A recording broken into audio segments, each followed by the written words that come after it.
Halo, ini ada pertanyaan. Kak, ciri-ciri orang yang mau bunuh diri yang perlu diketahui keluarga seperti apa ya? Karena kan sekarang lagi banyak banget, bahkan marak terjadi kasus bunuh diri. Oke, kasus bunuh diri itu tidak serta-merta terjadi begitu saja ya. Saya percaya biasanya ada banyak faktor yang melatar belakangi mengapa seseorang pada akhirnya tidak berdaya dan tidak punya tujuan hidup sehingga memilih jalan tersebut. Gitu. Jadi beberapa orang ada yang menyebutkan langsung bahwa oke, aku nggak kuat nih dan aku ingin mati saja gitu. Atau mungkin mengatakan bahwa aku mau bunuh diri gitu. Nanti waktunya kapan gitu kan. Jadi benar-benar niat tuh udah disampaikan gitu. Bahkan mungkin dia udah siarkan dulu ke sosial media gitu atau ke teman-teman terdekatnya. Walau ada juga yang hanya sekedar menggertak aja atau kayak mencari perhatian. Bisa juga ada yang kayak begitu. Tapi harus hati-hati ya gitu untuk lihat apakah benar itu hanya menggertak aja atau beneran terjadi gitu. Karena kalau beneran terjadi kan kita ya tentu nyesel ya gitu. Jadi harus benar-benar diperhatikan gitu. Nah, terus Kak, ciri-ciri umum jika seseorang benar-benar berniat bunuh diri.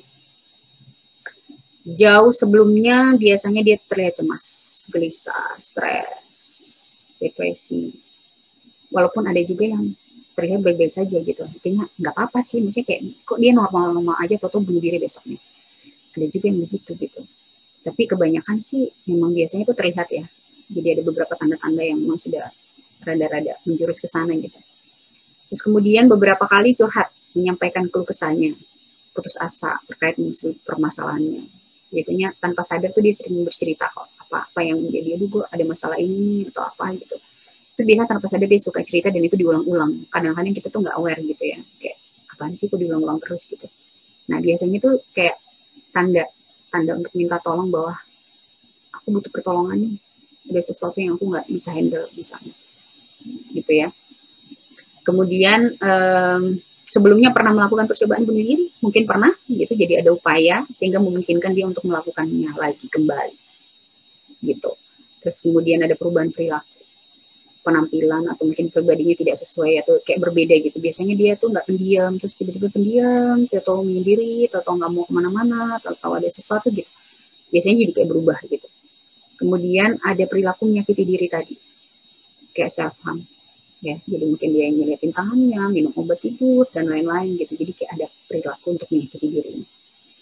Kemudian mengurung diri, menjauh dari lingkungan, isolasi diri, nggak mau berinteraksi gitu, lebih suka menyendiri. Terus kemudian sering mengatakan ya udah lebih baik aku mati saja gitu, akan lebih baik jika aku terbebas dari dunia ini, orang pasti akan senang jika nggak ada aku. Biasanya sering mengatakan itu. Terus ada juga yang mengatur perpisahan, misalnya kayak diucapin perpisahan, nelpon, menulis di sosmed tadi ya, seperti saya sebutin, memberikan barang-barang miliknya ke orang lain yang disayangi gitu. Jadi kayak udah siap-siap gitu. Itu bisa diantisipasi ya gitu. Oke, Kak, kalau ada teman yang bilang mau bunuh diri, apa yang harus kita lakukan? Setiap orang punya peran dalam mencegah bunuh diri. Setiap orang punya peran dalam mencegah seseorang untuk bunuh diri, siapapun itu. Sehingga sangat penting untuk mengetahui apa yang harus dilakukan jika ada tanda-tanda teman atau kenalan kita atau bahkan mungkin orang kita tidak kenal yang ingin melakukan upaya untuk bunuh diri gitu. Satu, lakukan pendekatan secara personal. Ajak komunikasi, jadi tempat curhatnya ya semampu Anda. Karena biasanya mereka yang putus asa itu butuh teman kok, butuh tempat curhat. Jadi dengarkan saja. Dengarkan dengan saksama dan berikan perhatian. Mereka nggak perlu nasihat sih, jadi nggak perlu Anda nasihatin juga. Udah, sediain aja ini. Bahkan ketika Anda hadir aja di situ, itu udah menenangkan buat dia. Gitu. Dan kemudian kedua, pastikan orang tersebut mendapatkan support system tadi. Gitu ya. Harus ada support dari orang-orang di lingkungannya. Gitu.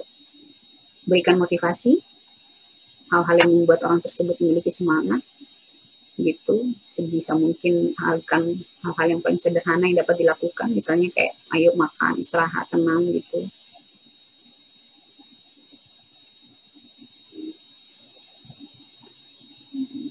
Terus sebisa mungkin ya itu ajak makan, istirahat, olahraga, atau melakukan aktivitas yang sederhana gitu. Terus kemudian kalau misalnya Anda merasa tidak mampu untuk membantu dia secara karena mungkin masalahnya berat gitu ya, ajak dia untuk ke profesional gitu, ke psikiater atau ke psikolog gitu, jika masalahnya berat gitu ya. Terus kemudian jangan lupa ingatkan keluarganya hal-hal yang misalnya kemungkinan terjadi gitu ya. Siapa tahu ada sesuatu yang tidak kita inginkan gitu, supaya keluarganya tahu gitu. Tapi kalau misalnya nggak ada, misalnya kayak di kontrakan ya, sebisa mungkin ya sering dicek, ditemenin gitu, biar dia nggak sendirian gitu.